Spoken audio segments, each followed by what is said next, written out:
Assalamualaikum warahmatullahi wabarakatuh. Kami dari kelompok 6 akan mempresentasikan makalah yang berjudul Penggunaan dan Perawatan Peralatan Laboratorium Biologi dan Kimia. Sebelum materi dipresentasikan, kami akan memperkenalkan anggotanya. Yang pertama ada Miladia Salsabila dengan NIM 194. Yang kedua ada Tresno Sujati dengan NIM 195.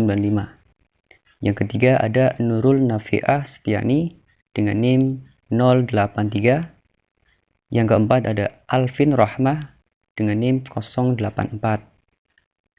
Dan yang kelima ada Nazaruddin Abdillah dengan NIM 200. Langsung saja materi yang pertama. Materi yang pertama yaitu penggunaan dan perawatan mikroskop. Mikroskop digunakan untuk pemeriksaan sesuatu secara mikroskopis. Salah satu mikroskop untuk melihat sel mikro adalah mikroskop cahaya. Dengan mikroskop dapat diamati sel yang tidak dapat dilihat dengan mata telanjang. Berikut disajikan gambar tentang macam-macam mikroskop. Ada mikroskop cahaya, stereo, dan elektron. Selanjutnya, uraian tentang cara penggunaan bagian-bagian dan spesifikasi mikroskop cahaya. Nah, di situ disajikan gambar tentang bagian-bagian dari mikroskop cahaya.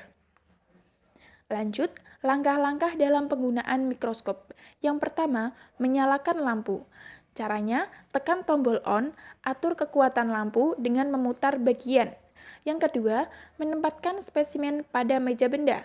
Letakkan objek gelas di atas meja benda, lalu jepit. Kemudian, cari bagian dari objek gelas yang terdapat preparat ulas. Yang ketiga yaitu memfokuskan. Putar revolving nosepiece pada perbesaran objektif 4 kali, lalu putar skrup kasar sehingga meja benda bergerak ke atas untuk mencari fokus. Selanjutnya, perawatan mikroskop. Cara membawa mikroskop dengan aman, yaitu pegang tangkai mikroskop dengan tangan kanan. Yang kedua, letakkan tangan kiri pada bagian bawah untuk menopang mikroskop. Yang ketiga, jangan mengayun, melambungkan, menggetarkan ketika meletakkan mikroskop. Yang keempat, jangan angkat mikroskop pada tubuh tabungnya agar tidak ada bagian yang lepas. Lalu, hal-hal yang penting dilakukan dalam merawat mikroskop. Yang pertama, simpan mikroskop di tempat kering dalam lemari berlampu. Yang kedua, lensa dibersihkan dengan kain lembut, kertas pengisap atau kertas lensa yang dibasahi air sabun, alkohol atau silol. Bersihkan lensa secara berhati-hati agar lensa tidak tergores. Yang ketiga, untuk membersihkan bagian yang terbuat dari logam dapat dilakukan dengan kain. Yang keempat, pada saat disimpan mikroskop dalam keadaan tegak. Yang kelima, hati-hati saat membersihkan dan memakai kaca objek dan kaca penutup karena rentan pecah. Ya baik, terima kasih. Perkenalkan, nama saya Alvin Rokmah, NIM 2319084. Dan di sini saya akan menjelaskan materi yang kedua yaitu tentang penggunaan dan perawatan alat peraga biologi. Alat peraga biologi dimanfaatkan untuk menjelaskan konsep-konsep pembelajaran dari materi yang bersifat kurang jelas menjadi nyata, sehingga dapat merangsang pikiran, perasaan, perhatian, serta minat para siswa yang menjurus ke arah terjadinya proses belajar mengajar. Nah, misalnya, kita akan mempelajari organ tubuh manusia dan hewan. Nah, kita kan tidak mungkin tuh membelah organ tubuh manusia dan hewan. Maka dari itu diperlukanlah alat peraga agar kita bisa mempelajari organ tubuh manusia dan hewan. Nah, yang pertama yaitu poin 1, penggunaan alat peraga biologi. Salah satu mata pelajaran yang menggunakan alat peraga adalah mata pelajaran biologi. Alat peraga sistem pencernaan manusia merupakan salah satu contoh alat peraga untuk mata pelajaran biologi. Nah, tujuan dari penggunaan alat peraga dalam proses pembelajaran antara lain yaitu yang pertama, alat peraga bertujuan untuk memperjelas informasi atau pesan pembelajaran. Yang kedua, memberi penekanan pada bagian-bagian yang dianggap penting. Yang ketiga, memberi variasi belajar dalam proses pembelajaran. Yang keempat, memperjelas struktur pengajaran dan memberi motivasi belajar peserta didik. Dan yang kelima, agar proses pendidikan lebih efektif dengan cara meningkatkan semangat belajar peserta didik. Nah, yang poin kedua yaitu perawatan alat peraga. Perawatan yang dimaksud sebagai upaya untuk menyetel atau memperbaiki kembali peralatan laboratorium yang sudah terlanjur rusak atau kurang layak, sehingga siap digunakan untuk kegiatan praktikum siswa. Nah, adapun cara memperlakukan alat-alat laboratorium yang baik menurut eduksi.net 2008 adalah yang pertama, membawa alat sesuai petunjuk pengguna, menggunakan alat sesuai petunjuk pengguna, menjaga kebersihan alat, dan yang terakhir yaitu menyimpan alat. Yang selanjutnya ada penggunaan dan perawatan preparat. Nah, ada cara membuat preparat. Yang pertama, siapkan objek yang akan diamati. 2. Gunakan silet yang tajam untuk membuat sayatan tipis. Sayatan dibuat dari arah luar ke dalam setipis mungkin. Yang ketiga, letakkan hasil sayatan pada objek gelas dan tetesi dengan air menggunakan pipet. Jika diperlukan, dapat ditambah pewarna untuk memperjelas objek.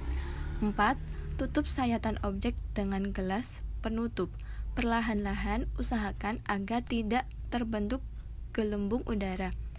Yang kelima, keringkan air yang berlebih di sekitar kaca penutup menggunakan kertas isap. Yang terakhir, preparat siap diamati dengan mikroskop.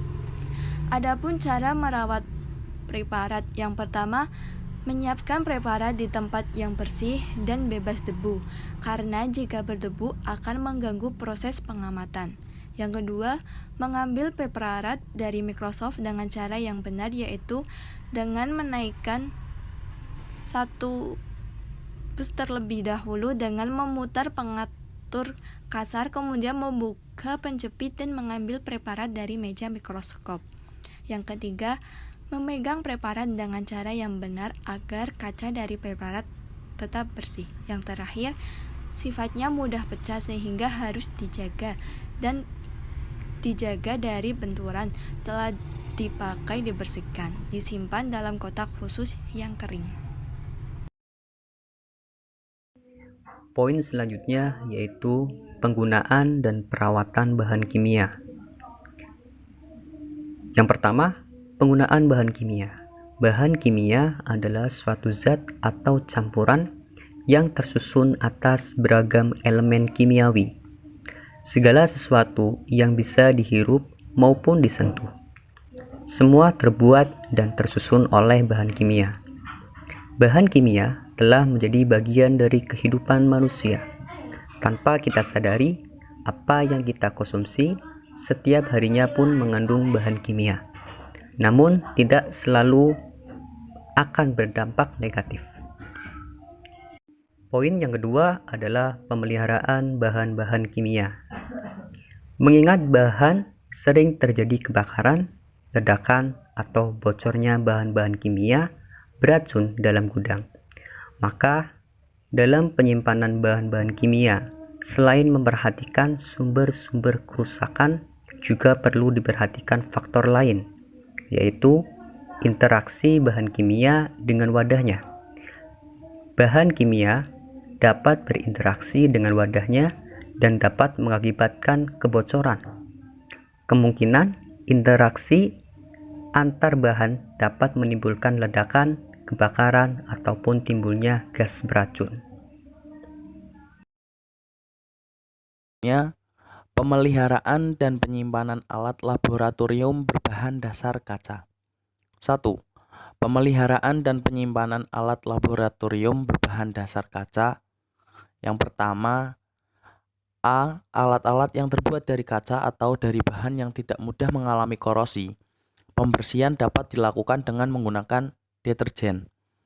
Alat yang terbuat dari kaca yang berlemak atau terkena noda yang sulit dihilangkan dengan deterjen dapat dibersihkan dengan merendamnya di dalam larutan kalium bikromat 10% dalam asam sulfat pekat. Larutan ini dibuat dari 100 gram kalium bikromat dilarutkan ke dalam 100 ml asam sulfat pekat lalu dimasukkan ke dalam 1 liter air. B. Ruang pemeliharaan atau penyimpanan alat seharusnya ber-AC. C. Peralatan yang sering digunakan sebaiknya disimpan sedemikian hingga mudah diambil dan dikembalikan lagi.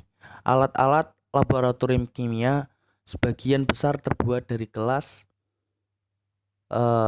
Alat-alat seperti ini disimpan berkelompok berdasarkan jenis alatnya.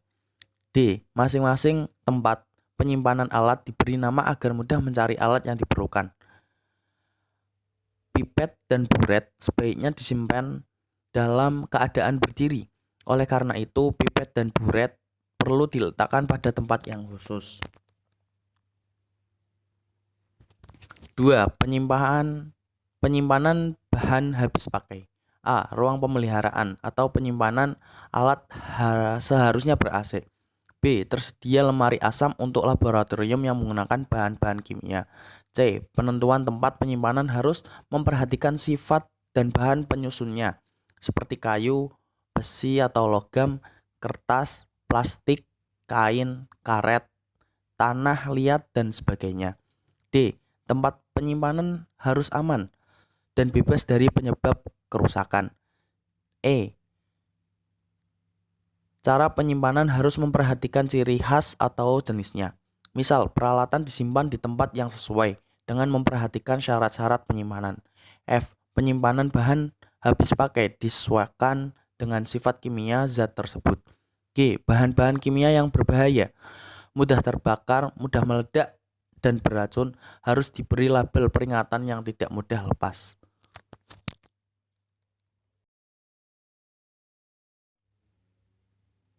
Materi yang terakhir adalah penggunaan dan perawatan alat laboratorium berbahan dasar keramik atau porselen. 1.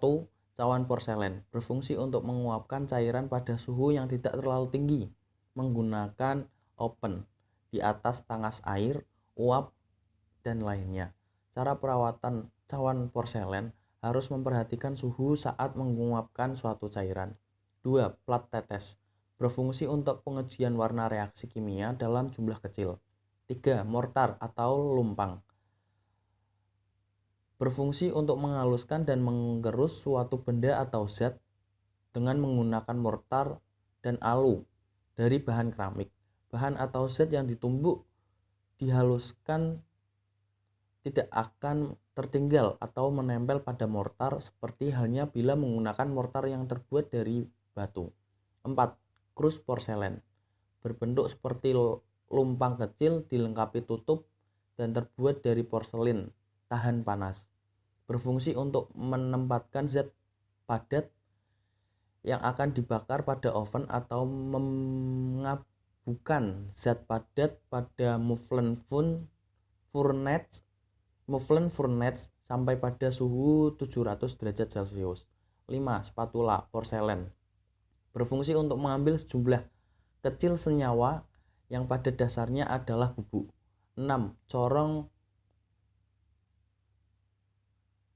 Buchner adalah sebuah peralatan laboratorium kimia yang digunakan untuk menyaring. Kemudian cara merawat peralatan laboratorium berbahan keramik. Yang pertama, setelah digunakan, cuci peralatan dengan sabun dan lap hingga kering. 2. Usahakan jangan menumpuk peralatan karena rentan sekali retak.